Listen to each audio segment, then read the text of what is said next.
El día de hoy se conmemora el Día de la Medicina Intensiva. Por los que no conocían esta disciplina médica, yo creo que el COVID nos ha bastado para saber qué significa dar ayuda médica a personas que viven una situación de extremo riesgo, a veces durante semanas en una sala de cuidados intensivos, con naturalmente instalaciones respiratorias artificiales y otros mecanismos tecnológicos. Por eso hemos hecho una cita con el doctor Carlos Lezcano, quien es el presidente de la Sociedad Peruana de Medicina Intensiva, para que nos diga cuál es el estado de esta disciplina en nuestro país. Doctor Lezcano, muy buenos días y feliz día hoy para usted y para creo que los 800 colegas que tiene usted en su especialidad en el Perú.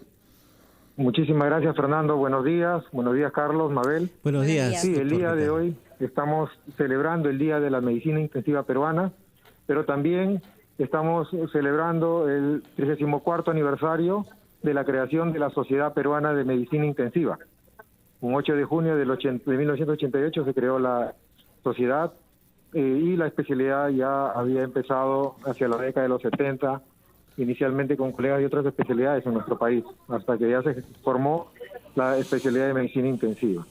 Sí, nosotros, como muy bien lo han mencionado, ya estábamos presentes en las diferentes unidades de cuidados intensivos del país, atendiendo a los pacientes críticos o graves en riesgo de fallecer, pero que eran potencialmente recuperables, ¿no? Y como trabajamos dentro de los ambientes de cuidados intensivos, probablemente la población no tenía mucho conocimiento de nuestra especialidad, ¿no? Como dices, la pandemia hizo ya más visible la especialidad, no solamente en nuestro país, sino en el mundo entero, ¿no? Y entendió que dentro de la UCI hay un médico altamente especializado en manejar tecnología, ¿no? Alta tecnología, y también manejar ciencia, evidencia y tratar con humanismo a las personas que están graves allí, y también a los familiares que obviamente están en una situación de preocupación extrema por la situación de sus pacientes, ¿no? Doctor Lezcano, con la cantidad de pacientes que fueron hospitalizados y colocados en una cama UCI durante la pandemia, pues sí, los reportes eran que no habían suficientes camas, y ya cuando las había, camas UCI, pues no habían médicos intensivistas. ¿El déficit de esta especialidad se presentaba ya antes de pandemia? Y si sí ha sido así, ¿qué planes hay para poder, ante ya el conocimiento de cuán importantes son ustedes en el tratamiento, si es que hay algún plan para poder tener más médicos intensivistas en todo el territorio peruano? Sí, no, definitivamente ya teníamos déficit de ambientes de cuidados intensivos en el país, y también de médicos intensivistas, enfermeras intensivistas, todos los profesionales relacionados a la medicina intensiva. Aproximadamente en un país debería haber un médico intensivista por cada 10.000 habitantes. Entonces, en el Perú necesitaríamos más o menos aproximadamente alrededor de 2.500 a 3.000, por lo menos, médicos intensivistas, y estamos, como muy bien lo ha mencionado, bordeando recién los 800 médicos intensivistas en el país. Uh-huh. Lamentablemente se gradúan alrededor de 50, 60 por año, y para alcanzar los 2.500 a 3.000, todavía pues lo alcanzaríamos en alrededor de 15 o 20 años de este ritmo. Así que hemos hablado con nuestras autoridades, tanto el Ministerio de Salud, con las autoridades que tienen que ver en la formación de estos médicos especialistas, para tener diferentes estrategias. Ya las habíamos mencionado anteriormente en medio de la pandemia. Uno, permitir que los médicos intensivistas puedan trabajar con horas extras o complementarias, no solamente en los hospitales en donde hay la necesidad, sino también en aquellos hospitales que ya están cubiertos, permitir que estos médicos trabajen en otras entidades prestadoras de salud del Estado sin tener, lamentablemente, que estar bajo un proceso administrativo por doble percepción. Entonces, ya hemos estado a nivel del Congreso, se han aprobado algunas leyes, pero la ley fundamental que permita trabajar en dos instituciones del Estado, con o sin pandemia, todavía está pendiente de ser aprobada, ¿no? Sí.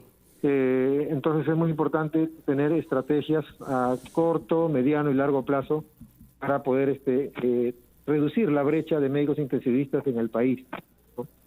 Doctor Lezcano, buenos días. Buenos días. Usted es una palabra autorizada, obviamente, en el tema de medicina intensiva y también el tema de prevención en esto del COVID-19.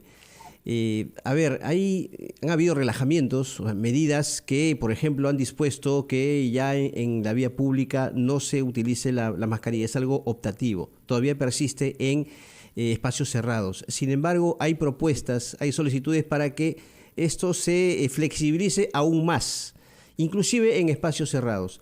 Y vienen inclusive del Congreso de la República, eliminar todo tipo de restricciones. ¿En qué momento estamos de la pandemia? Y es conveniente, tiene sustento pedido de esta naturaleza, tomando en cuenta cómo se está desarrollando en estos momentos la pandemia y a qué nivel de vacunación estamos con dosis completas?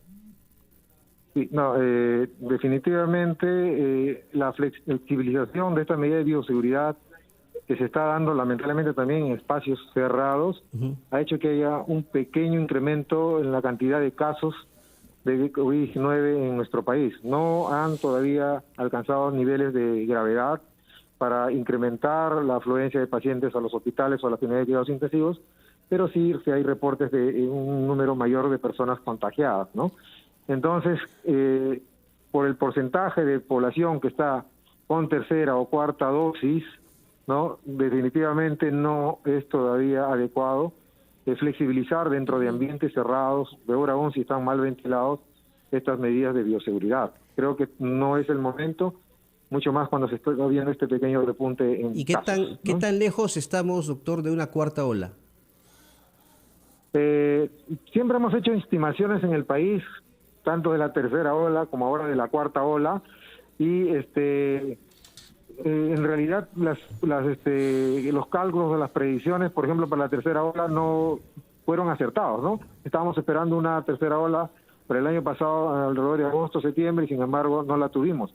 Entonces no es fácil predecir en nuestro país por el comportamiento de la población, por la exposición que ya ha tenido la población más allá del porcentaje de vacunación, saber cuándo más o menos será la cuarta ola. Si queremos hablar de estimaciones oficiales, sí, el MINSA más o menos estima hacia finales de año.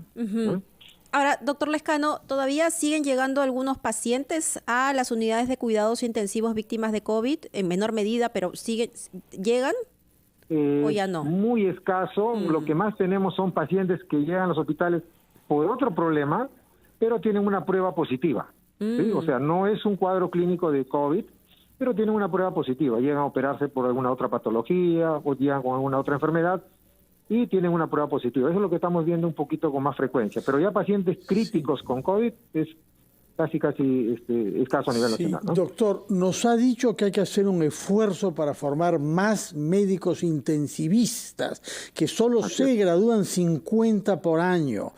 Quisiera saber si al mismo tiempo hemos sacado una lección de la pandemia y tenemos ahora el número adecuado de camas UCI en los hospitales del servicio público, tanto del MINSA como de salud. A ver, creo que el momento más crítico de la pandemia fue la segunda ola, en donde tuvimos una cantidad muy alta de pacientes graves en los hospitales y pacientes críticos en cuidados intensivos, y allí se logró tener camas de atención de pacientes críticos hasta más o menos 2.700.